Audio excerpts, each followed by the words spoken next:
The Blue Jewel. Chapter 5. Part 2. "It's amazing!" exclaimed Arian, who had been speechless for a few seconds admiring the huge structure that appeared in front of them. It was like a dream. "It's unbelievable, isn't it?" Gosburg continued. "It is not the fruit of man's hand." "Who, then?" Arian asked curiously to the Denker. "Who could have built something like that?" "Elves. Elves of the first era. There are hardly any constructions left from those times. This bridge is a small sample." "A bridge? But it's a wall." "No, it was a bridge. It is what remains of the Great Northern Bridge that linked the kingdom of the Northern Elves with the kingdom of the Southern Elves. The inscriptions are erased from the rock. Over the centuries, the inhabitants of Tame transformed it into this defensive construction that protected the bay from any maritime attack." The Denker turned and seemed unwilling to comment further on the subject, and resumed his march in silence. The young woman and the Kendeli followed him, but always keeping their eyes on the bridge of the elves. Agnorak spat on the ground. Elves, that he didn't like those conceited clowns. "Welcome home again, Gosburg." One of the guards greeted the Denker affectionately. "Thank you, Asaim," replied the Denker, as he gave a warm hug to the guard who had greeted him and who forced him to drop the spear and shield he was carrying to embrace him in the same way.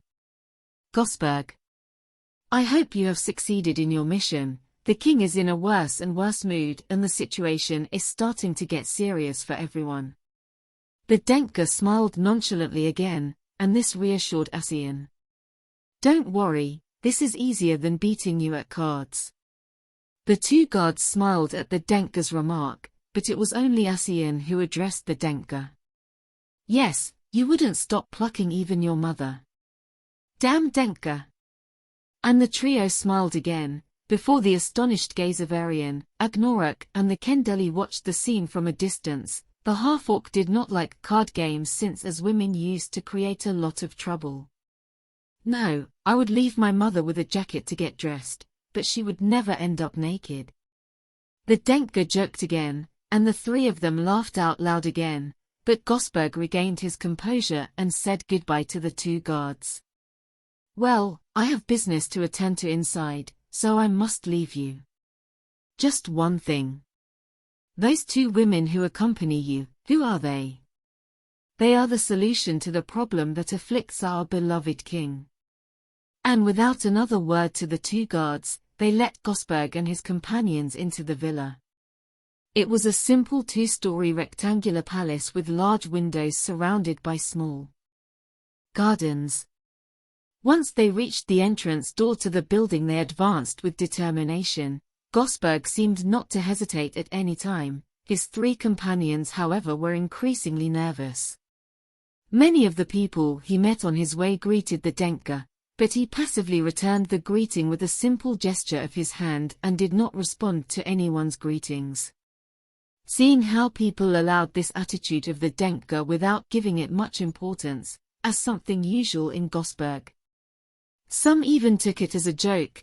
Arian confirmed something he suspected: the Denker must be someone truly important. After this hurried walk through the interior of the villa, the quartet came to a huge room, the walls covered with white marble, where at the end of this room was a huge wooden door of a shiny black color. It seemed illogical, but no one guarded it, even though it had to lead to the king's private apartments. The Denker walked up to the door staring at it, and when it looked like he was about to open it, he stood still in front of it, hesitating whether or not to open the door. He did nothing, remained motionless, and then Gosburg cast a glance at Arian, as if looking for a solution in the girl's eyes, but the young woman did not understand the attitude of the Denker, who a few moments ago had been so determined to enter at the sight of the king. At last Gosburg regained his confidence and took a deep breath, looked resolutely at the doorknob, and placed his right hand on it. But just as he was about to open the door, it opened from the inside, and a man came out of the room and closed the door very quickly. At the astonished gaze of the Denker, who had to jump backwards so as not to collide with the man who was watching the interior of the room in terror, so quick was the gesture that it seemed as if there were a horrible monster inside the room. Once the door was slammed shut, the man breathed a sigh of relief and then wiped the sweat from his forehead and once recovered. He watched the quartet staring at them in surprise. He was an elderly man, tall and dark, like the rest of the inhabitants of the village, with grey hair and a well-groomed beard. His eyes were blue, but they were full of terror, and he wore a simple white robe of navy blue cotton. When he recovered from his surprise at meeting three strangers, he smiled with relief when he saw that the Denker was there.